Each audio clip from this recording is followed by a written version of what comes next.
Movie start होती है, हमें 1970s में अमेरिका का माहौल दिखाया जाता है, जहाँ बस क़यामत जैसा ही हाल है। जगह जगह दंगे होते थे, सीरियल किलिंग आम बात हो गई थी, और जो सबसे खतरनाक था वो नए कल्ट्स का सामने आना। जो कल्ट्स डीमंस की पूजा करते थे और अपनी ख्वाहिशें पूरी करने के लिए सेक्रीफाइस के तौर पे बच्चों की बलि देना भी आम बात हो चुकी थी। इसी सब के दौरान हमारे मूवी के मेन कैरेक्टर जैक ने अपना नाइट ऑल्स नामी नाइट शो पब्लिश किया। देखते ही देखते ये शो काफी मशहूर होने लगा, पर जैक को अपना ये शो नंबर 1 पे लाना था। उसके शो का कंपैरिजन लोग दूसरे नाइट शो से करने लगे, जिसकी रेटिंग सबसे ज्यादा थी। जैक उस शो को बीट करना चाहता था। जैक का शो जिस चैनल पर चल रहा था, उस शो से पहले वो चैनल तकरीबन बंद होने वाला था, पर नाइट ऑल्स शो ने उसकी रेटिंग भी खूब बढ़ा दी। इसीलिए चैनल के ओनर ने जैक से 5 साल का कॉन्ट्रैक्ट भी कर लिया। इस मौके पर प्रेस कॉन्फ्रेंस में एक एंकर ने जैक से सवाल किया कि 1 साल में आप इतने बड़े सेलिब्रिटी बन गए, उसके लिए आपको क्या करना पड़ा, कोई सेक्रीफाइस? सवाल सुनते ही जैक गड़बड़ा गया। उसने कोई जवाब नहीं दिया, लेकिन अगली सुबह के न्यूज़पेपर में हमें एक खबर देखने को मिली कि नाइट ऑल्स शो का पुराना होस्ट एक एक्सीडेंट में मारा जा चुका है। जैक अपनी जिंदगी में सबसे ज्यादा प्यार अपनी वाइफ मैडलिन से करता था। इसके अलावा जैक के बारे में हमें एक खबर मिलती है कि वो एक कल्ट ग्रुप के साथ मिला हुआ है, एक ऐसा कल्ट ग्रुप जिसके मेंबर बहुत बड़े बड़े पॉलिटिशियंस, एक्टर और इस मुल्क के अमीर लोग हैं। ये कल्ट जादू के जरिए किसी का भी करियर बना भी सकता है और बिगाड़ भी सकता है। साफ मतलब है कि ये कल्ट डेविल से जुड़ा है, यानी शैतान से जुड़ा है, और यहाँ ब्लैक मैजिक जैसी अजीबोगरीब चीजें होती हैं। वक्त गुजरता रहा, जैक का शो अच्छा जा रहा था, लेकिन वो अभी तक नंबर 1 रेटिंग पर जाने वाले शो को बीट ना कर सका। ये सब चीजें तो जैक को परेशान कर ही रही थी, लेकिन उसकी जिंदगी का सबसे बड़ा धचका उसे तब लगता है जब उसे मालूम हुआ कि उसकी वाइफ को लंग्स कैंसर है। डॉक्टर्स भी उसके लंग्स कैंसर के पीछे की वजह नहीं जान पाए थे। मैडलिन ना तो एक स्मोकर थी और ना ही उसने जिंदगी में कभी ड्रिंक किया था। मरने से पहले उसने जैक के शो पे आने का डिसाइड किया और यहाँ उसने अपनी लव स्टोरी बताई। मैडलिन के शो में आने की वजह से जैक के शो की गिरती हुई रेटिंग ने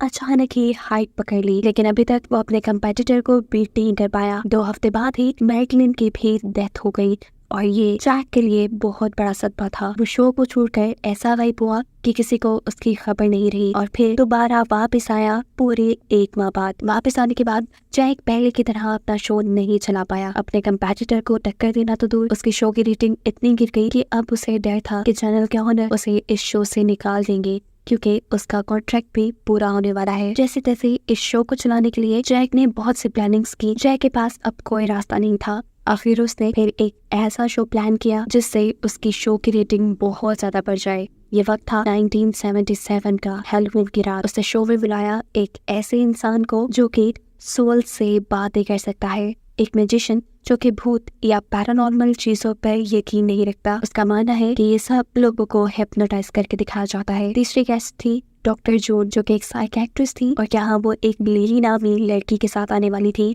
शो का नाम रखा गया था late night with devil. Finally show start हो जाता है और जैक यहाँ पे एक डरावनी सी एंट्री करने के बाद अपने पहले गेस्ट को बुलाता है। क्रिस्टो नाम का यह आदमी जैक को बताता है कि हमेशा उसे भूतों की आवाजें सुनाई देती हैं, इसीलिए वो उन भूतों की बातें इंसानों से करवाता है। आज हैलोवीन की रात है और इस रात सोल्स के लिए दुनिया के दरवाजे खोल दिए जाते हैं। वो सोल्स जो रिसेंटली मरी हो, वो अपने आखिरी कामों को खत्म करने के लिए इस दुनिया में आती हैं। यही वजह है कि हैलोवीन के दिन लोग अपना भेष बदल कर घूमते हैं। ये बात सुनते ही जैक का मुंह एकदम से सीरियस हो गया। क्रिस्टो अपना काम स्टार्ट करता है। भूतों की आवाजें सुनने पे उसे पीटरसन नाम सुनाई देता है। एक आदमी ऑडियंस से खड़ा होकर कहता है, हाँ मैं इस नाम को जानता हूँ, पर पीटरसन नहीं, पीटरमैन। ये मेरी एक्स वाइफ का नाम है जो 5 साल पहले ही भाग गई है, लेकिन मरी नहीं। ये सुनते ही सब हंसने लग जाते हैं। जैक का शो गड़बड़ी में पड़ रहा था, लेकिन तभी क्रिस्टो एक और नाम सुनता है, जो नाम यही ऑडियंस में बैठी एक लेडी के बेटे का नाम था, जिसने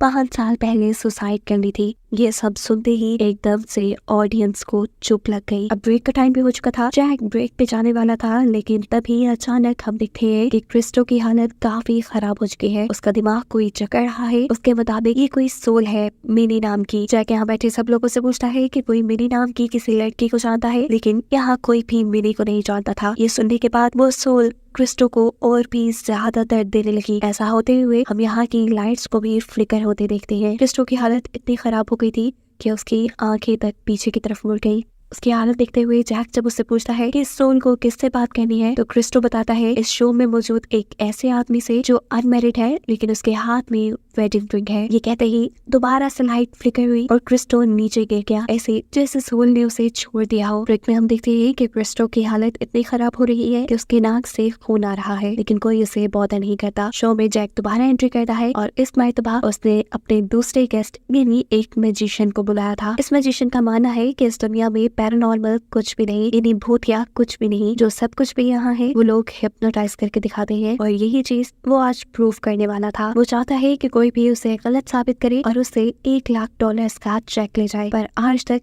जिंदगी में ऐसा कभी नहीं हुआ। ये मैजिशियन क्रिस्टो को भी फ्रॉड कहता है, जो कि सोल से बातें करता था। ये सुन क्रिस्टो को गुस्सा आ जाता है और वो उसके ऊपर पानी फेंक कर यहाँ से चला जाता है। उसके गुस्से को नॉर्मल करने के लिए यहाँ पर जैक सभी ऑडियंस को बताता है कि क्रिस्टो कोई फ्रॉड नहीं है। उसने जो रीड किया वो बिल्कुल ठीक था। पहले उसने उस औरत की बेटे की सोल की बातें सुनी, और सेकंड जिस सोल का उसने नाम बताया वो असल में मेरी ही वाइफ है, मैडलिन। मिनी उसका निकनेम है और वो मुझे ही ढूंढ रही थी। ऑडियंस को दिखाता है कि उसी के हाथ में वेडिंग रिंग है और वही इस टाइम अनमैरिड है। रीडिंग फेक नहीं है। जैक की बात सुनते हुए ये मैजिशियन क्रिस्टो को कहता है, ठीक है, मैं एक नया चैलेंज देता हूँ, मुझे गलत साबित करो और यहाँ से $5,00,000 का चेक ले जाओ। क्रिस्टो गिरता पड़ता बहुत ही मुश्किल से यहाँ आया और आते ही उसने ब्लैक कलर की बहुत बड़ी उल्टी की। 2 मरतबा उसे ये ब्लैक उल्टी लगी और सब लोग इसे देखकर डर गए। जल्दी पे जैक ने ब्रेक लिया, अपनी ऑडियंस को काम डाउन करने की कोशिश की ताकि वो पैनिक ना हो, और क्रिस्टो को हॉस्पिटल भेजा गया। लेकिन मैजिशियन अभी भी उनकी बातों पे यकीन करने को तैयार नहीं है। उसे लग रहा है कि जैक ये सब ड्रामा कर रहा है अपने शो की रेटिंग बढ़ाने के लिए। खैर अब ये लोग दोबारा ब्रेक से वापस आते हैं और इस मर्तबा जैक को बुलाना था अपने तीसरे और बड़े गेस्ट को, एक साइकियाट्रिस्ट जो अपने साथ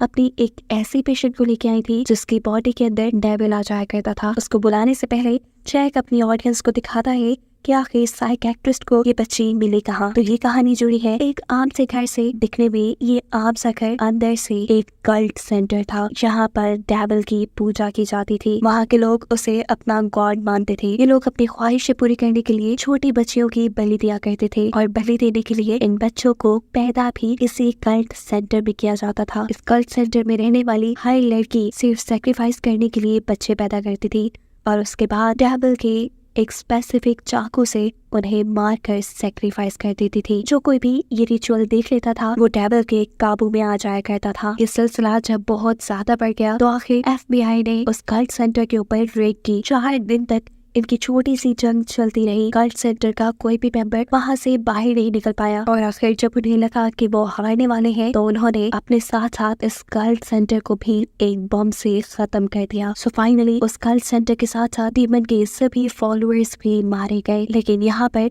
एक 10 साल बच्ची लिली बच गई। इस हादसे के बाद बच्ची की दिमागी हालत कुछ ठीक नहीं थी। इस बच्ची का इलाज करने के लिए उन्होंने डॉक्टर जून से एक साइकियाट्रिस्ट से कांटेक्ट किया। लिली से बात करते हुए साइकियाट्रिस्ट को ये बात पता चली कि लिली के अंदर एक डीमन है, या फिर डीमन ने उसे कंट्रोल किया हुआ है। वो लिली के अंदर वाले डीमन से बात करना चाहती थी। बात तो हो नहीं पाई, लेकिन लिली बहुत ज्यादा बेकाबू हो गई। लिली के ऊपर ही रिसर्च करने के बाद इस साइकियाट्रिस्ट ने एक बुक लिखी थी, कन्वर्सेशन विद द डेविल, और उसी के प्रमोशन के लिए आज वो यहाँ इस शो में भी आई थी। फाइनली अब लिली और साइकियाट्रिस्ट ऑडियंस के सामने आती हैं। लिली ऐसे चल रही थी जैसे उसकी बॉडी को किसी और ने कंट्रोल किया हो। उसके बैठने का तरीका, बात करने का तरीका, देखने का तरीका सब अजीब थे। वो लोगों के सवाल खत्म होने से पहले ही जवाब दे देती थी, ऐसे जैसे उसको सारे सवाल मालूम है। उसने अभी तक ऑडियंस या जैक किसी को नहीं देखा था, वो सिर्फ कैमरास में देख रही थी। पहली मर्तबा वो जब जैक की तरफ मुंह करती है तो उसे कहती है कि तुम शो की टेंशन नहीं लो, जल्द ही तुम बहुत ही ज्यादा मशहूर होने वाले हो। ऐसा कहते ही उसने अजीब तरीके से कैमरास की तरफ देखा और उसकी हरकतें देखते ही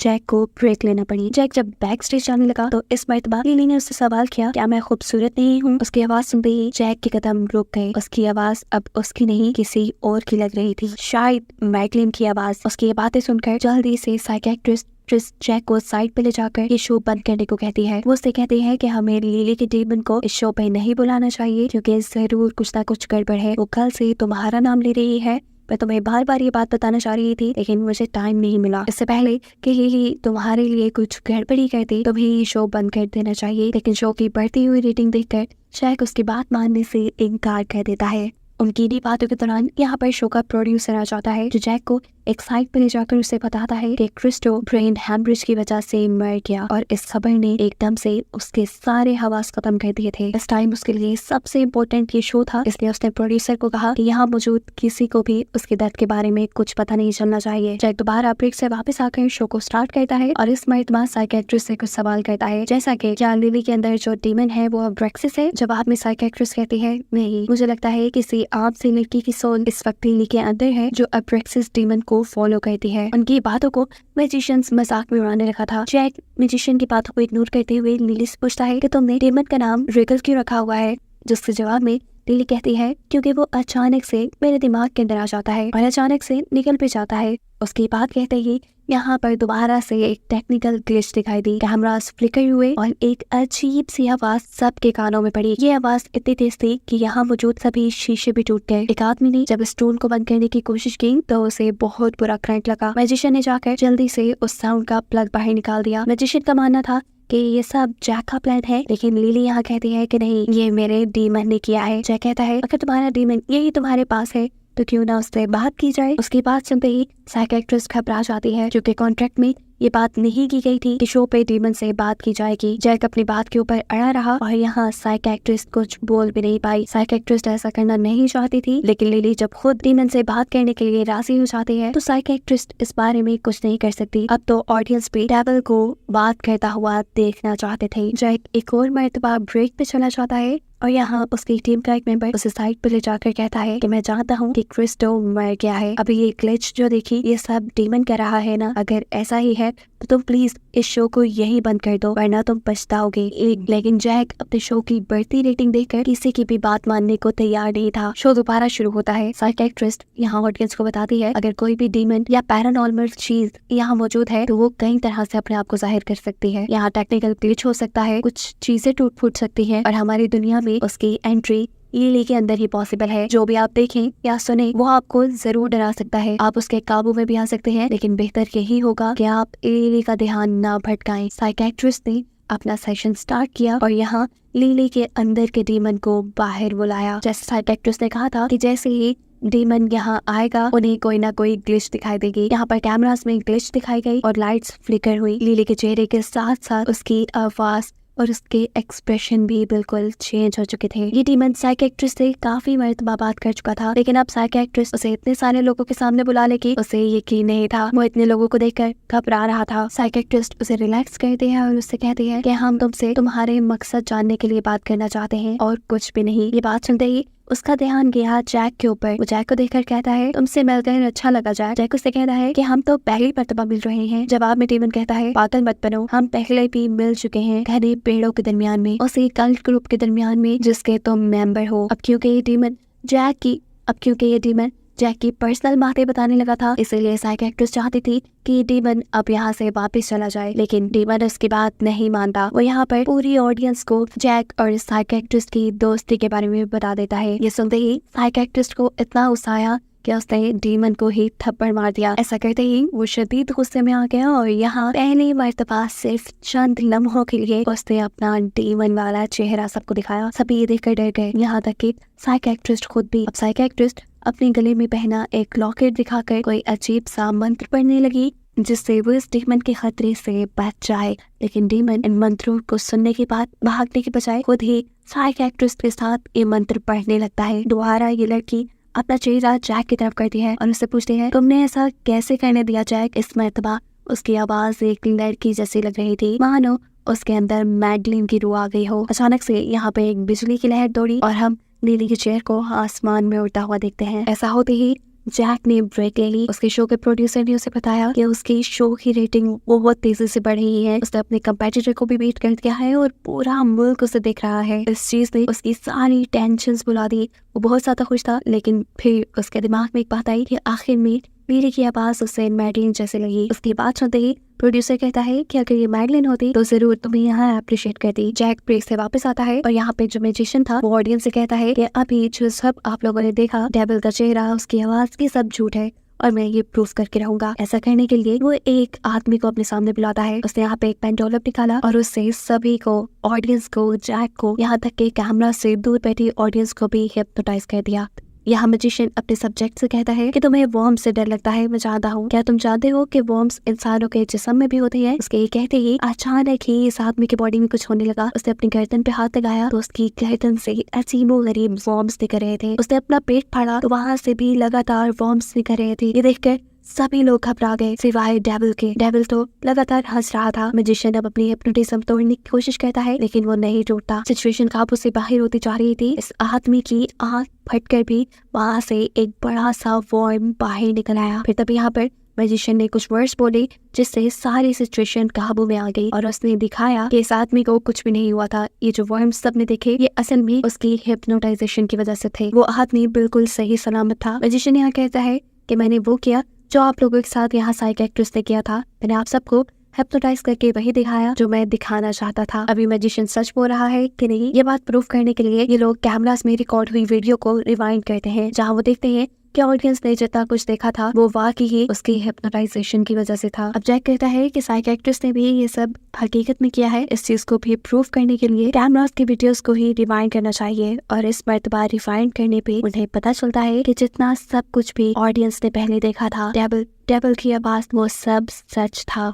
अब जो फुटेज रिवाइंड की गई थी उसमें जैक को नजर आई मैडलिन की रूह, जिस देखकर वो परेशान हो गया क्योंकि मैडलिन का चेहरा दुखी था। ये सब देखने के बाद जैक बिल्कुल सुन रह गया। वो बिल्कुल रिस्पॉन्स नहीं कर पा रहा था। जैक जैसे ही होश में आया उसने यहाँ पे लिली को देखा। लिली की बॉडी से जैसे बिजली निकल रही थी। एकदम से उसका चेहरा दरमियान से 2 हिस्सों में डिवाइड हो गया, जिसके अंदर से आग निकलने लगी। जरूर ये डीमन था। उसे काबू में करने के लिए शो का एक आदमी जब उसे गॉड के नाम से डराने वाला था, तब ये डीमन उसका गला मोड़कर उसे मार देता है। जब साइकियाट्रिस्ट अपने गले में पहना हुआ लॉकेट दिखाते हुए उसे कंट्रोल करने के लिए सामने आई तो उसने उस लॉकेट की मदद से ही साइकियाट्रिस्ट को हवा में लटका दिया और ऐसे उसके लॉकेट की वजह से ही उसका गला कटकर उसकी भी मौत हो गई। ये सब चीजें देखकर अब तो मैजिशियन भी ये मानने लगा था कि इस दुनिया में पैरानॉर्मल चीजें होती हैं। वो यहाँ अपना चेक निकालता है तो डीमन उसका चेक भी चला चुका था, जिसके बाद उसने मैजिशियन को भी अंदर से जला दिया। इस सब के बाद डीमन ने अपने आप को कैमरास के पास कर लिया। स्क्रीन एकदम से ब्लैंक हो गई और बस कैमरास में से डीमन को निकलता हुआ दिखाया जा रहा था। अचानक ही शो में ब्रेक आ गई। ब्रेक जब खत्म हुई तो जैक ने अपने आप को उस शो में ही पाया। उसे ये बात समझ आ गई थी कि वो इस शो में फंस चुका है, इसीलिए वो ऑडियंस को कहता है कि प्लीज इस शो को यहीं बंद कर दो। अचानक ही अब वो उस लम्हे में पहुंच गया जब उसने चैनल के ओनर के साथ कॉन्ट्रैक्ट किया था। जब प्रेस कॉन्फ्रेंस में एक एंकर ने उससे सवाल किया था कि आपने इसके लिए क्या सेक्रीफाइस किया, तो इस टाइम चैनल का ओनर उसे कहता है कि जैक का सेक्रीफाइस अब शुरू होगा। यहाँ पर उस कल्ट के 2 मेंबर आए जिसके साथ जुड़ा हुआ था। वो जैक को उठाकर उसे एक डीमन के सामने ले आए। यहाँ उसे एक ड्रिंक पकड़ाई गई, जो ड्रिंक पीते ही अचानक से सीन बदलकर उसे बेड पे लेटी हुई मैडलिन दिखाई दी। इसका मतलब था कि जैक ने अपनी सक्सेस के बदले मैडलिन को ही सेक्रीफाइस किया था। लेकिन इस रिचुअल से पहले जैक को ये बिल्कुल मालूम नहीं था कि उसे सक्सेस के बदले अपनी वाइफ को सेक्रीफाइस करना पड़ेगा। यहाँ पर मैडलिन उससे कहती है, प्लीज मुझे बहुत दर्द है, मुझे इस दर्द से छुटकारा दो। उसके ऐसे कहते ही जैक यहाँ पास पड़ी हुई एक चाकू से मैडलिन को मार देता है और सीन यहीं से कट होकर अचानक शो में शिफ्ट हो जाते हैं। जैक को होश आता है। उसके हाथ में लिली थी और जो चाकू उसने चलाया था वो असल में लिली के ऊपर चलाया था।